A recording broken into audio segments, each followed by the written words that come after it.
초유라는 단어를 오늘 많이 쓰네요. 한국은행이 강하게 금리를 올렸고요. 그 영향들을 지금 앞서 이창용 총재 발언까지 해서 쭉 보고 있는데요. 이슈 진단으로 에이블에셋 유강희 대표님과 이 이야기 조금 더 하겠습니다. 어서 오십시오. 네, 안녕하세요. 오늘은 유강희의 이프 시간이 아니군요. 미래를 내다보는 이프 시간이 흥미로운데 어쨌든 현안이어서 한국은행의 빅스텝 얘기할 건데요. 조금 더 시장에 밀접하게 얘기할까요? 왜냐하면 사실은 뭐 그냥 많이 올렸다. 네. 뭐 너무 이렇게 사실 뻔한 얘기 하게 되면 많이 했거든요, 앞에. 그래서 대표님과 우리가 조금 더 시장 관련해서 얘기해 볼게요. 일단은 0.5%포인트, 50bp 시장에서 예상을 한 대로 올렸어요. 그래서 네, 주가도 또 안 밀리는 거죠? 네, 맞습니다. 네. 그렇게 생각을 하고 있습니다. 예. 일단 아무래도 물가에 대한 부분들을 가장 고려를 한 것 같고요. 네. 왜냐면은 6월 소비자 물가 지수가 6% 정도 상승을 했었고, 네. 그다음에 뭐 기대 인플레이션도 3.9%로 뭐 10년 2개월 만에 가장 높은 수치를 기록을 했었기 때문에 물가를 잡아야겠다는 의지가 좀 강력하게 나타난 것 같고요. 그리고 무엇보다도 우리나라가 빅스텝을 했을 때 미국 같은 경우는 지금 자이언트 스텝 예상을 하고 있잖아요. 그렇죠. 예. 네, 이렇게 되면은 한미 금리 역전이 발생을 하게 되고, 이렇게 되면 환율이 상승하면서 수입 물가가 또 올라갈 수 있는 부분들이 있기 때문에 좀 이런 부분들을 좀 고려를 해서 빅스텝을 한 게 아닌가라는 생각을 하고 있습니다. 말씀하신 것처럼 이제 물가를 잡아야 되는데 물가를 잡는 요인 말고도 환율도 지금 환율 오르는 것도 물가 상승 요인이거든요. 네, 맞습니다. 원화가 약세로 환율 가는 거. 그런 걸 보면 물가가 쉽게 잡힐 수 있을까 금리 인상으로 그런 우려가 있고요. 또 아까 이창용 총재 발언 보니까 앞으로는 0.25씩 25pp씩 단계적으로 좀 금리를 올리겠다는 얘기를 하더라고요. 그러면 금리는 좀 더 오를 수 있다 이렇게 봐야겠네요. 네, 일단 물가를 잡아야 되는 부분들이 네. 있기 때문에 차츰차츰 좀 금리를 올릴 수밖에 없을 것 같고요.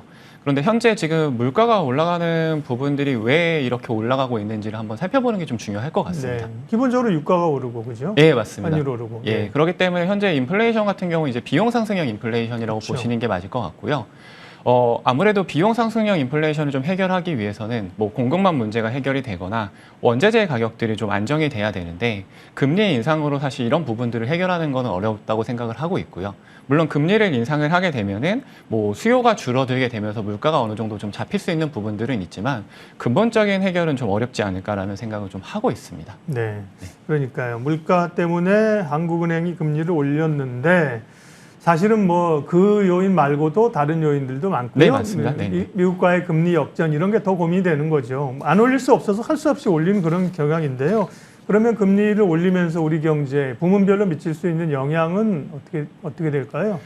아무래도 지금 원재재 가격이랑 임금이 상승을 하면서 네. 기업들 같은 경우에는 이런 비용들을 가격에 전가를 했어야 되는데 이런 부분들이 지금 쉽지 않은 상황이거든요. 예. 그런데 이런 상황에서 지금 이자 부담까지 증가를 하게 되면은 아무래도 기업 입장에서는 상당히 좀 부담이 될 것 같고요.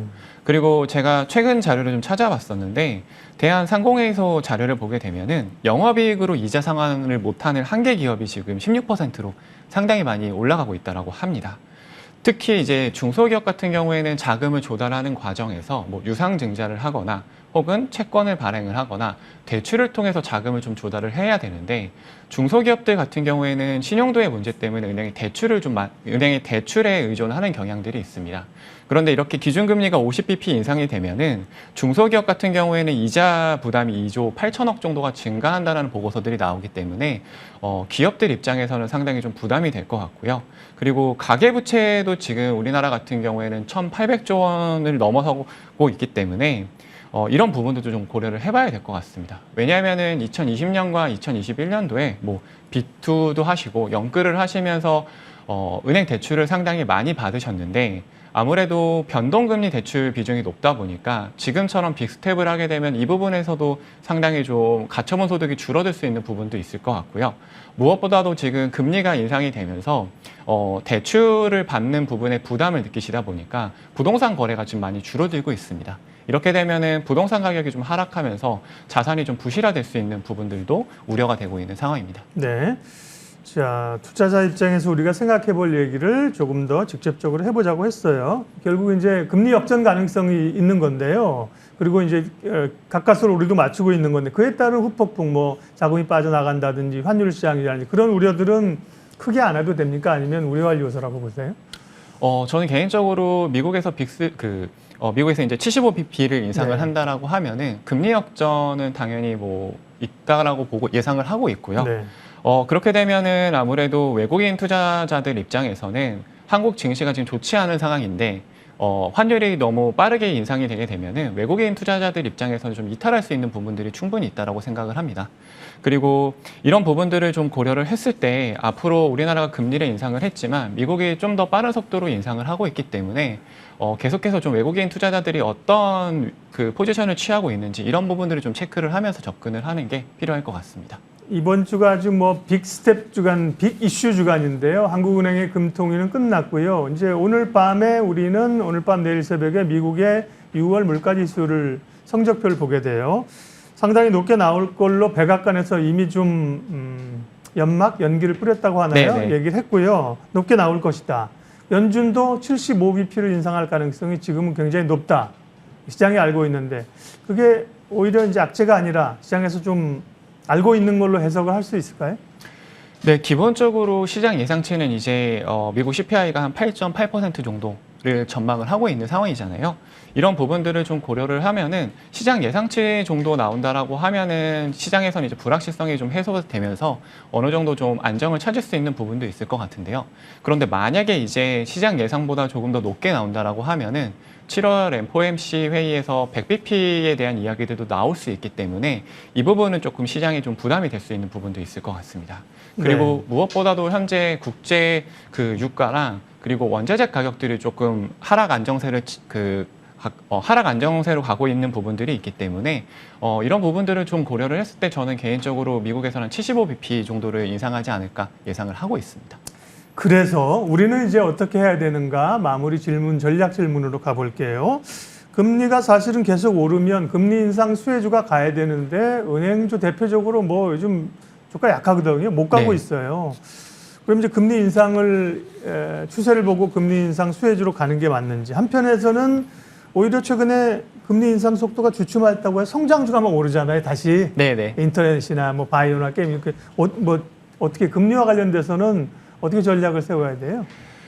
최근에 이제 금리가 좀 가파르게 인상이 되다 보니까 네. 은행주가 좀 하락하는 추세를 보이고 있었는데요. 네. 저는 개인적으로는 실적보다는 좀 정책적인 이슈로 하락을 했다라고 보고 있습니다. 그렇죠. 예, 왜냐하면은 지금 정부 입장에서는 아무래도 예대금리차 공시 확대를 추진을 하고 있고, 그 다음에 금리 인하를 계속해서 압박을 하고 있기 때문에 은행의 예대 마진 수익들이 좀 축소되고 있는 부분들이 부담으로 작용을 하는 그리고 것 뭐 같고요. 소상공인들에게 정책 자금으로 많이 지원했던 것들이 나중에 네. 또 사실 어려워질 가능성도 있다. 이런 게 암암리 얘기되는 거거든요. 네, 맞습니다. 예.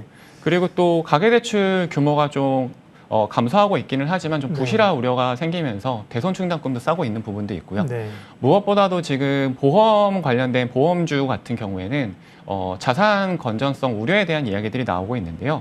아무래도 지금 보험사 부실 대출이 한 1조 원 정도 육박을 하고 있고, 무엇보다도 지금 원재재 가격이 상승을 하면서 건설 공사가 지금 중단되는 부분들이 있는데, 보험사 입장에서는 지금 PF 대출을 상당히 많이 늘려놓은 상태이기 때문에 이런 부분들이 좀 부담으로 작용을 하면서 보험이나 은행 관련된 주들이 좀 안 좋은 흐름을 보이고 있는 게 아닌가 생각을 하고 있습니다. 네. 그래서 은행주나 보험주 접근은 그렇게 권장할 만한 거는 네, 아니다. 당분간은 좀 보수적으로 접근하시는 게 맞지 않나. 그러면 지금 이제 성장주가 이제 금리 인하 속도가 워낙 가파르지만 조금 클 수 있다고 해서 올라오는 성장주, 바이오나 인터넷이나 뭐 게임이나 이런 쪽은 어떠세요?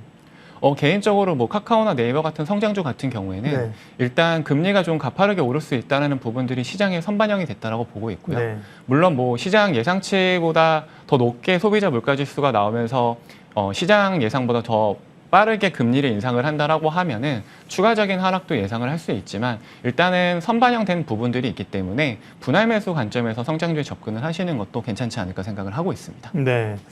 한국은행의 금리 인상에 따른 부문별 시장 영향 투자 전략 정리해봤습니다. 에이블에셋 유강희 대표님 함께했습니다. 고맙습니다. 네, 감사합니다.